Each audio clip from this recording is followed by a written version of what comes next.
Boa noite a todos que estão aqui ao vivo, aqueles que estão assistindo aí na transmissão também. Talvez você está assistindo esse vídeo não ao vivo, né, em qualquer outro momento aí. Que Deus abençoe também seu coração. Por favor, abra sua Bíblia no livro de Gênesis, capítulo 11.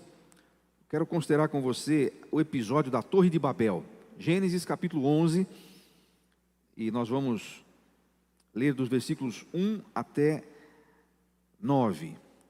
Estou muito feliz de pregar numa igreja em que eu consigo enxergar a Bíblia, porque às vezes eu vou pregar em lugares que a iluminação é fraca. Eu estou achando que eu estava ficando velho. Não era isso, era a luz.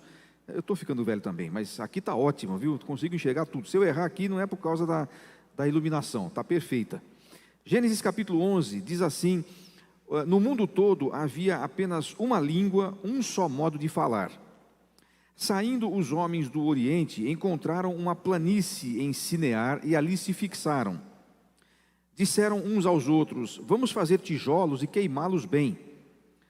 Usavam tijolos em lugar de pedras e piche em vez de argamassa. Então depois disseram: vamos construir uma cidade com uma torre que alcance os céus. Assim nosso nome será famoso e não seremos espalhados pela face da terra. O Senhor desceu para ver a cidade e a torre que os homens estavam construindo. E disse o Senhor: eles são um só povo e falam uma só língua, e começaram a construir isso. Em breve nada poderá impedir o que planejam fazer. Venham, desçamos e confundamos a língua que falam, para que não entendam mais uns aos outros. Assim o Senhor os dispersou dali por toda a terra, e pararam de construir a cidade. Por isso foi chamada Babel, porque ali o Senhor confundiu a língua de todo mundo. Dali o Senhor os espalhou por toda a terra. É um parêntese aqui na história que a gente às vezes passa meio despercebido, mas esse trecho tem uma importância fundamental, inclusive para toda a narrativa bíblica e para outras coisas que vão acontecer até o final da história. Você acabou de ler aqui o início de uma civilização que é mais conhecida por um outro nome, que vai aparecer na Bíblia inteira, a Babilônia. A Babilônia começa aqui.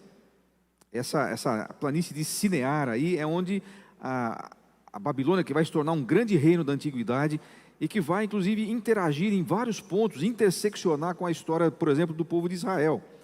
Você se lembra que no final do reino de Zedequias, lá no fim do livro dos reis, Israel é levado cativo, e eles são levados cativos. O reino do norte já tinha sido levado para a Assíria, e o reino do sul, Judá, é levado cativo justamente para a Babilônia. Esse povo que nasce deste evento que nós lemos aqui hoje. Agora, aqui nós encontramos, embora talvez não pareça à primeira vista, nós encontramos um momento histórico para a humanidade. E infelizmente é um momento histórico do ponto de vista negativo. É um momento marcante, mas um momento marcante para o mal. Uma coisa ruim que está acontecendo aqui. Havia muitos predicados aqui, muitas condições de fazer com que esse momento fosse um momento marcante do ponto de vista positivo, porque tem muito talento aqui, muita capacidade, muito potencial sendo colocado a serviço de algo que não é bom. E essa história da Torre de Babel não é apenas um arrojado projeto arquitetônico, uma construção que vai chamar a atenção e que vai marcar época e vai fazer o seu nome, vai ter o seu lugar nos grandes feitos da humanidade. Esse movimento, aliás, esse monumento que vai ser erguido aqui, que começa a ser erguido, é na verdade o ícone, a concretização, e aí eu estou falando literalmente, concretização com concreto. É um monumento que está sendo erguido ali para marcar a sua época, o espírito da sua época. Eu não sei falar alemão, não sei se alguém sabe aqui, mas existe uma palavra em alemão que eu aprendi, porque é uma palavra que capta bem a ideia do que está acontecendo aqui no capítulo 11 de Gênesis. Essa palavra que você que estuda aí filosofia, antropologia, já deve ter ouvido, Zeitgeist. Zeitgeist significa o espírito do tempo, o jeitão de cada época. Toda época tem o seu Zeitgeist, tem o seu espírito. E esse Zeitgeist, esse espírito da época, é manifesto em tudo aquilo que o homem produz naquela época.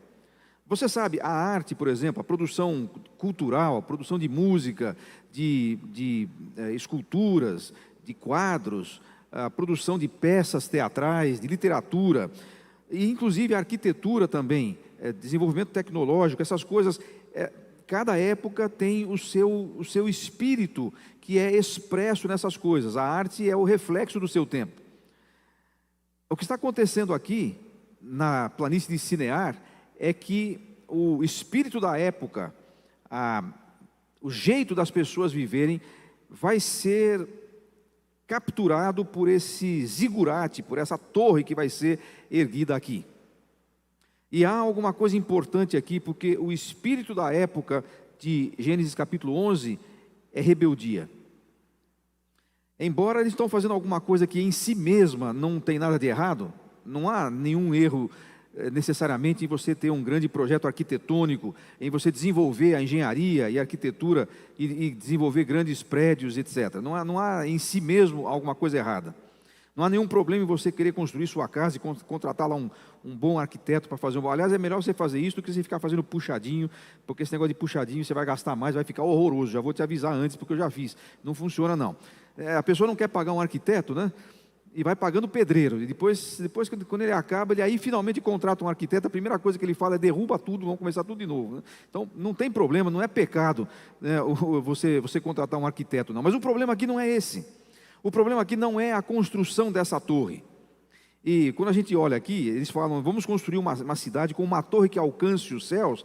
Você não deve imaginar que eles eram ingênuos o suficiente para achar que eles conseguiriam fazer uma torre que chegasse literalmente até Deus, onde Deus está.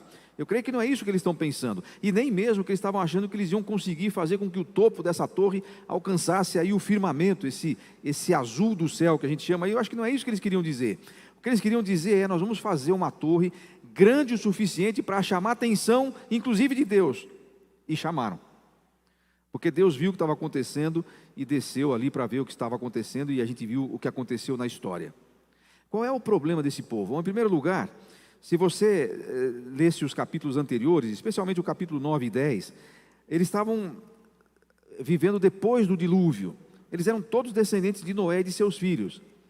E quando o dilúvio terminou, Deus deu uma ordem a Noé e seus filhos. A ordem era, vocês têm que se reproduzir e vocês têm que se espalhar pela terra. Nós vamos repovoar a terra. Essa era a ordem dada por Deus. E qual a primeira coisa que eles falam aqui quando eles se encontram ali na planície de Sinear? Não, vamos ficar por aqui mesmo, nós não vamos nos espalhar para lado nenhum, a gente vai ficar aqui. Nós vamos concentrar a nossa vida aqui. Isso era um desafio direto à ordem que Deus tinha dado. Não era para eles ficarem ali. Alguns podiam ficar ali, mas eles tinham que se esparramar pela terra. E por que eles fazem isso? Eles dizem por quê. Eles têm a intenção de construir essa cidade, em cuja cidade haveria uma torre, e aí a proposta era muito clara, o propósito era muito claro. A gente vai ficar aqui e vai fazer o nosso nome famoso e não seremos espalhados pela terra. Ou seja, nós vamos fazer o contrário daquilo que Deus mandou a gente fazer. Nós não estamos interessados no que Deus nos mandou fazer. Nós não queremos saber de Deus aqui. A nossa sociedade é suficientemente capaz, pensavam eles, de tomar conta da nossa vida sozinhos. E nós vamos provar isso. Nós vamos provar isso construindo uma cidade e construindo essa torre que vai ficar marcada para toda a humanidade, para toda a história, como a torre de um povo que não precisava de Deus.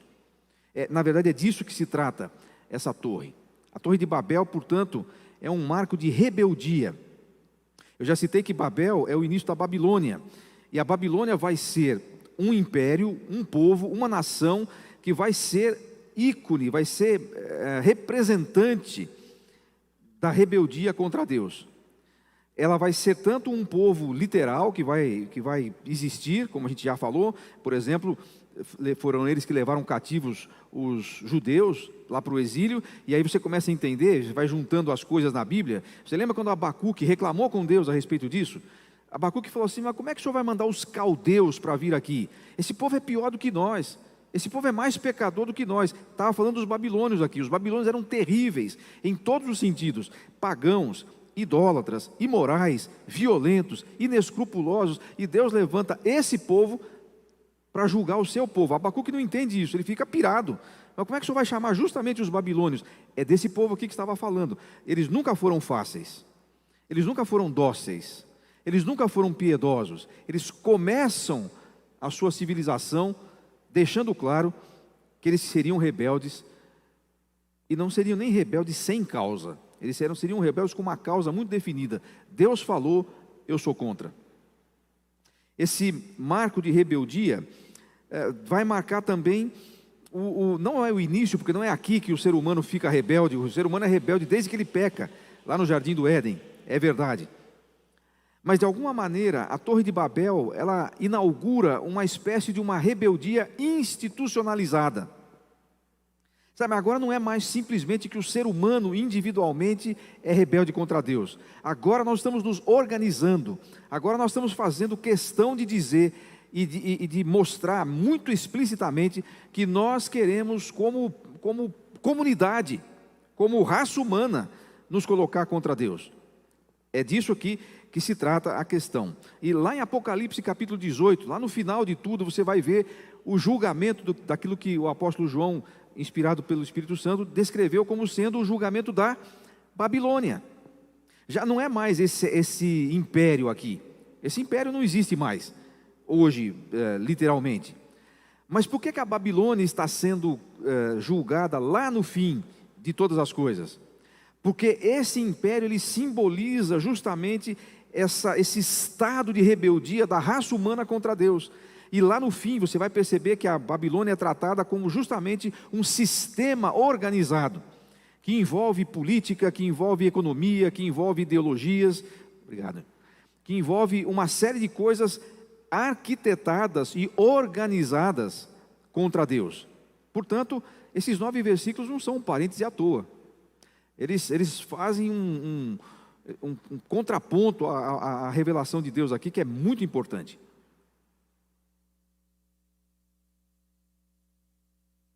O que esses habitantes de Sinear estão fazendo, o que os pretensos construtores da Torre de Babel estão fazendo é posicionar o ser humano no centro das coisas e tentando deixar Deus à margem das coisas. O que eles estão dizendo aqui é o seguinte: nós não precisamos de Deus, nós não queremos Deus. Nós não queremos um Deus que diga a nós o que nós devemos fazer. Nós vamos tomar o poder, nós vamos ficar no centro e nós vamos fazer o que a gente achar que devemos fazer. Esse espírito é um espírito que o ser humano a partir de então vai viver, e você não precisa fazer muito esforço para saber como isso está cada dia mais evidente. Agora é interessante que a reversão do que aconteceu aqui, porque quando Deus desce, é interessante, eu gosto sempre dessa expressão, né? Que o Senhor desce para ver a cidade. É claro que Deus não precisa descer do céu para ver o que está acontecendo aqui. Mas alguns lugares na Bíblia você vai encontrar essa expressão: o Senhor desceu, o Senhor desceu. E quando diz isso, é mais ou menos como para dizer assim, não é que Deus não soubesse o que estava acontecendo, mas é como se dissesse: tem algo importante acontecendo ali, e eu quero ver isso de perto. E Deus desce para ver. Depois faz um estudo na Bíblia, todas as vezes que Deus desce para ver alguma coisa. É bem interessante isso. Algumas vezes são coisas boas, né? Eu espero que Deus, por exemplo, possa descer na sua casa um dia para ver o que está acontecendo ali. E espero que o dia que ele descer, ele não vai se deparar com um Babel, porque Babel significa confusão, né? Em que as pessoas não se entendem. E o que Deus faz? Deus diz uma coisa muito interessante aqui, e é aqui que eu aprendi porque que esse negócio de coach funciona. Não é que esteja certo, é porque quando tem alguns fatores que você junta, mesmo que não esteja certo, vai dar certo. Deus falou uma coisa aqui que me impressiona muito, não sei você, mas a mim me impressiona o que Deus diz. Deus diz assim, ó, eles são um só povo, eles são uma só língua, eles começaram a construir isso, e em breve nada poderá impedir o que eles querem fazer. Sabe o que Deus está dizendo? Se não houver uma interferência, eles vão fazer o que eles querem.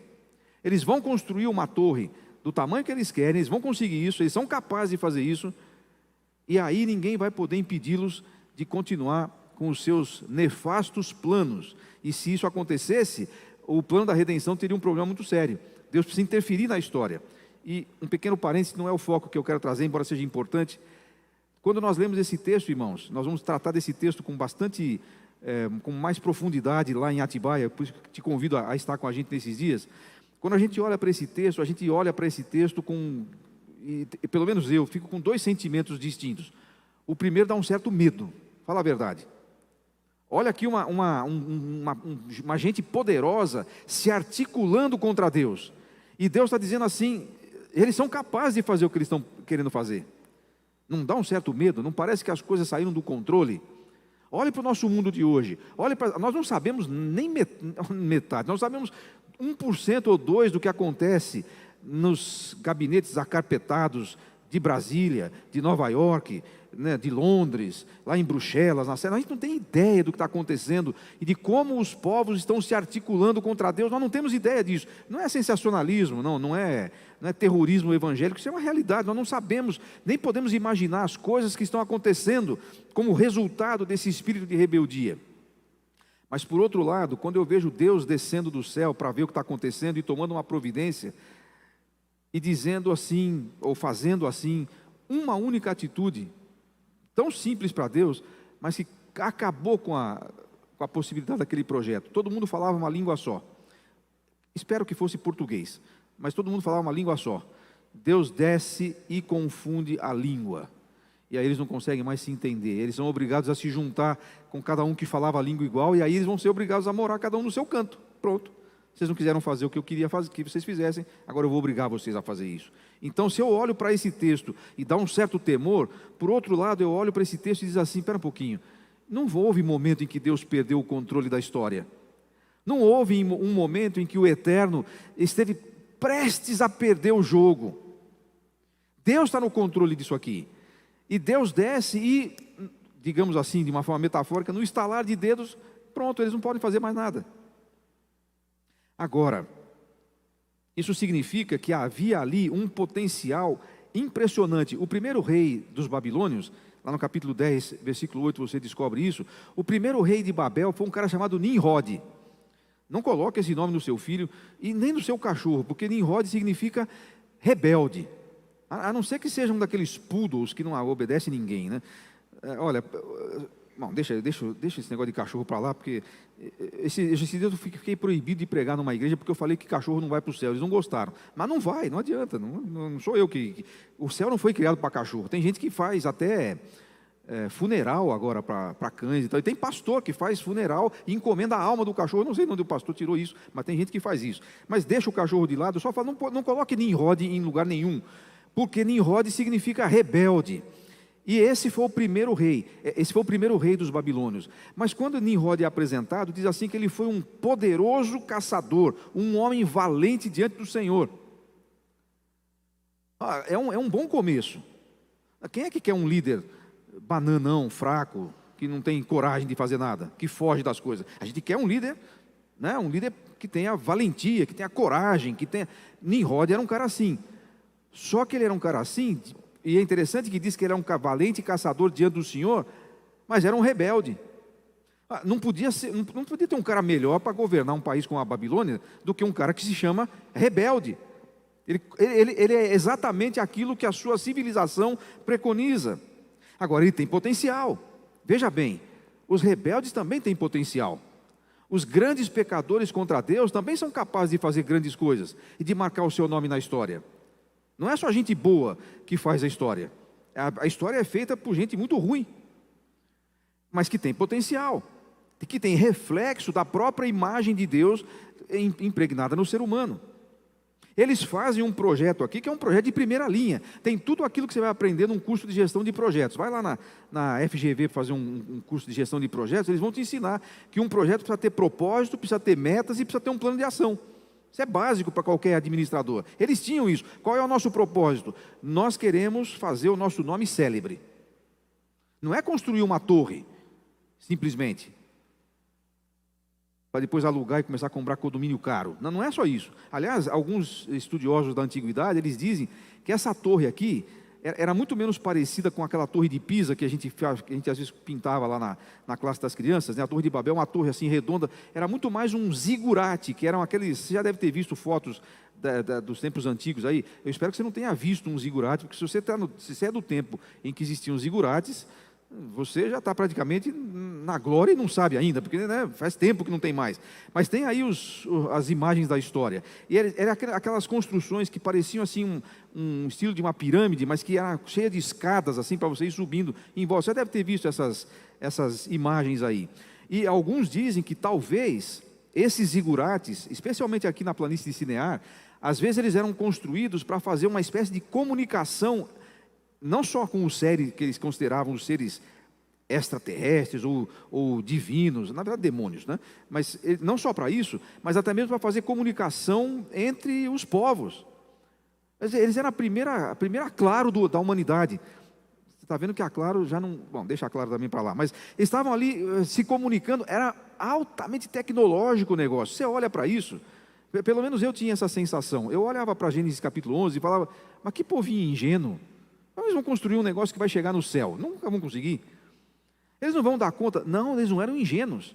Pelo contrário, inclusive Deus disse isso. Eram altamente engenhosos. Eles tinham um propósito, eles tinham metas. Nós vamos construir uma cidade e uma torre. Eles tinham um plano de ação. Olha, nós vamos usar tijolos em lugar de pedras. É um avanço tecnológico para aquela época. Nós vamos usar piche no lugar de argamassa. Outro avanço tecnológico. Não são bobinhos, não. Não subestime a capacidade desse povo. Uma sociedade altamente tecnológica, altamente conectada, altamente desenvolvida para o seu momento. Mas eles tentaram fazer um negócio que nunca funcionou. E até hoje não funciona. Com toda a nossa tecnologia, com toda a nossa sofisticação, com toda a nossa glamourização da capacidade humana, eles tentaram fazer uma coisa que não funcionou lá e continua não funcionando. O que eles tentaram fazer é fazer um projeto de sucesso deixando Deus de fora. Deus de fora, fracasso certo. Pode até dar certo, mas não vai estar certo. Tem um amigo que diz assim: tudo o que é verdadeiro funciona, mas nem tudo que funciona é verdadeiro. Não é porque deu certo que está certo. E aí que eu me refiro aos meus queridos coaches. Eles ajudam você a acreditar em você, acreditar no potencial. Você é o cara, você consegue, você. Sabe o que eles estão fazendo? Exatamente o que a Torre de Babel fez. Colocando você no centro e dizendo, eu não preciso de mais nada. Eu sou autossuficiente. Não caia nessa. Não deu certo com a Torre de Babel, não deu certo com a civilização de Caim, não deu certo com ninguém. Por que daria certo com você? Deixar Deus de fora, seja da civilização, seja do governo, seja da economia, seja da arquitetura, seja da cultura, seja da ciência, seja da sua vida, não vai funcionar. Eles tentaram fazer isso, isso não funcionou. Pelo contrário, quando a gente faz os nossos projetos de vida, quando a gente faz os nossos planejamentos, quando a gente sonha os nossos sonhos, sem considerar Deus, eu costumo dizer, sem colocar o eterno na equação da vida, quando a gente faz isso, nós estamos usando os recursos que Deus nos deu, o potencial, a capacidade, não para glorificar a Deus, mas para fazer as nossas próprias projeções e desejos pessoais. Foi exatamente isso que eles disseram. Nós vamos ser a nossa própria referência, nós queremos fama, nós queremos que o nosso nome seja célebre. É muito interessante que você continua a leitura do livro de Gênesis, você vai encontrar o capítulo 12, o chamado de Abraão. E sabe qual é a primeira coisa que Deus fala para Abraão? Abraão, eu vou fazer de você um grande povo, vou abençoar você e vou tornar o seu nome famoso. O que era o desejo dos babilônios? Fazer o seu nome famoso. Usando o quê? Usando o nosso potencial, nossa capacidade, nossa tecnologia, nossa astúcia. Deus chama um homem que naquela altura tem 75 anos, cuja mulher é estéril, e diz assim, eu vou fazer o seu nome famoso, e você vai ser o pai de uma grande nação. Quando Deus quer fazer, Ele não precisa da nossa capacidade, da nossa tecnologia, da nossa sofisticação, dos nossos planos, Ele só precisa fazer o que Ele quer fazer. Agora, quando você junta os talentos, a capacidade, os recursos que Deus dá, com a presença de Deus, aí você tem a equação perfeita. Às vezes a nossa vida não dá certo, às vezes a nossa vida não vai para frente, simplesmente porque nós estamos achando que vamos conseguir sozinhos. Mas sabe o que é pior? Algumas vezes a nossa vida vai para frente, a nossa vida dá certo, você consegue, você conquista, você vai para frente, você alcança o topo da sua carreira, você constrói a sua torre, tudo dá certo. Você está morando no melhor condomínio da cidade, você está andando com o último carro que saiu aí a semana passada, seus filhos estão estudando no exterior, você tem dinheiro guardado, você tem dinheiro investido em dólar, em criptomoeda, até nisso, que depois você perde tudo, mas você está com dinheiro lá e tudo, está tudo certo, está indo tudo de vento em popa. Mas se Deus está de fora disso, um dia a confusão chega. Exatamente o que aconteceu aqui na história da Torre de Babel. Sabe, essa história me faz alguns alertas, e eu quero finalizar compartilhando esses alertas com você. A história da Torre de Babel. Em primeiro lugar, a coisa mais óbvia talvez é essa, que a rebeldia humana não estava restrita aos babilônios. A rebeldia humana é marca do ser humano contra o eterno até hoje. Os seres humanos estão hoje em dia, inclusive, muito mais sofisticados, muito mais tecnológicos, muito mais filosóficos, muito mais autossuficientes. Há um tempo atrás eu estava lá nos Estados Unidos, fui lá dar um curso do Instituto Alvo, e estava com um amigo lá em Nova York, andando lá numa das avenidas, na frente do porto de Nova York, na verdade. E aí a gente estava passando lá, e falou assim, olha, aqui no meio dessa avenida aqui, eu não sei se é verdade isso, mas deve ser, porque ele falou, ele mora lá há muitos anos, aqui no meio dessa avenida tem uns negócios subterrâneos aqui, um monte de caça aí, caça da Força Aérea. Dependendo do que acontecer aqui, os negros abrem esse negócio aqui, sai um avião aí no meio. E você nem vê, do meio de onde estava ali a coisa. E aí a gente estava andando para lá e para cá, e começa a ver aquelas caminhonetes pretas, né, todas, vidro bem escuro, assim, pela cidade toda. Só cada uma dessas aí é o pessoal do FBI rodando por aí. Tinha acabado de acontecer um atentado ali, uma época tinha acontecido um atentado numa ciclovia ali, tinham matado uma pessoa a faca ali e tal, tinha acabado de acontecer, mas a cidade estava totalmente normal, não tinha nenhum tipo de diferença. Eles falaram, porque aqui é assim, as coisas acontecem, e mesmo depois do 11 de setembro, voltou tudo rapidamente à normalidade, porque a ideia dos americanos é, a gente tem controle de tudo, e nada vai tirar a gente aqui da nossa tranquilidade. Qualquer coisa que acontece, a gente aciona os caças. Qualquer coisa que acontece, a gente põe o Air Force One aí para o presidente ficar rodando por aí sem ninguém saber, e qualquer coisa tem um agente do FBI em cada esquina de Nova York. Nós estamos tranquilos aqui. Isso é interessante, porque esse é exatamente o Zeitgeist, o espírito do tempo. Nós não precisamos de ninguém. E uma nação, no caso dos Estados Unidos, que nasceu pedindo a proteção de Deus, os hinos nacionais americanos, os hinos cívicos dos Estados Unidos, a declaração de independência dos Estados Unidos, todas elas são declarações de fé. O dia da ação de graças, agradecendo a Deus pela colheita daquele ano. Uma nação que começou calcada nos princípios, na fé em Deus, hoje está calcada em si mesmos. Eles brincam lá, né, na nota de dólar, você que tem dólares em casa, você sabe que na nota de dólar está escrito lá, em Deus nós confiamos, in God we trust. Mas eles brincam que eles têm que colocar um Lzinho ali no meio, não é in God we trust, in gold, no ouro nós confiamos. Isso faz muito tempo que o americano não confia mais em Deus, eles confiam no dinheiro, confiam no poder militar, na capacidade tecnológica, nós não precisamos de mais nada. O ser humano é assim, nós não precisamos de Deus. Aí vem alguns milímetros a mais de chuva, e com toda a nossa capacidade científica, com todo o nosso desenvolvimento, a gente não é capaz de prever que vai chover mais e que vai arrastar um monte de casa e vai levar um monte de gente para a eternidade numa noite. Aí aparece uma Covid no mundo e milhões de pessoas morrem porque a gente não consegue resolver um vírus. E assim por diante. Mas isso não é o pior.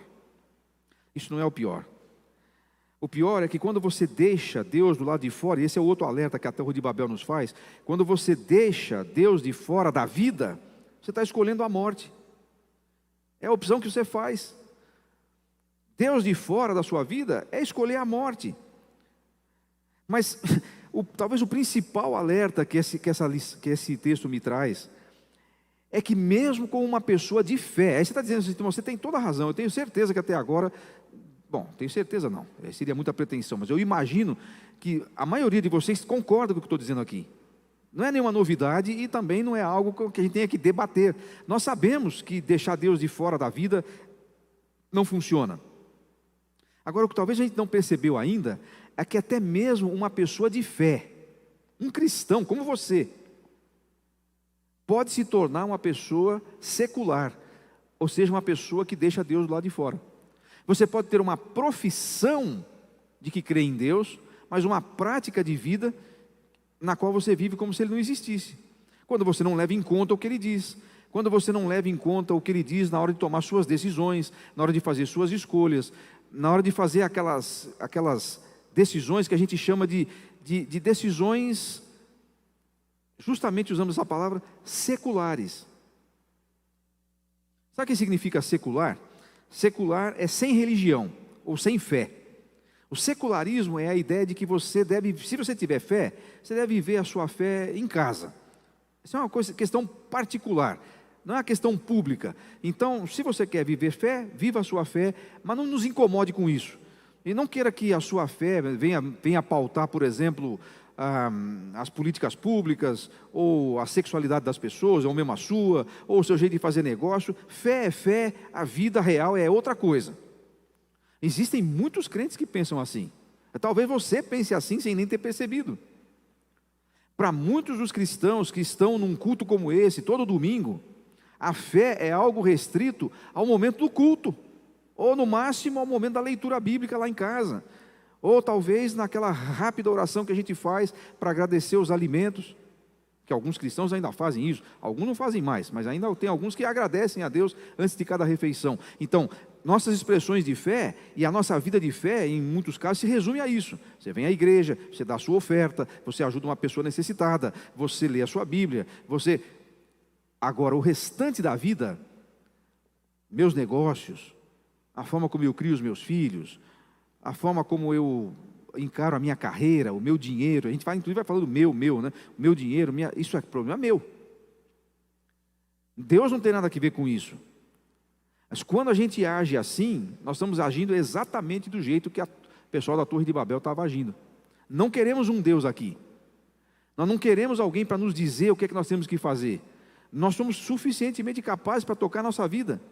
E nós só vamos nos lembrar de Deus quando alguma coisa dá errado e quando a gente percebe que a gente não tem o controle que a gente imaginava que tinha. E aí nós voltamos para Deus. Mas viver assim é viver em rebeldia contra Deus. Viver assim é viver de uma maneira secular.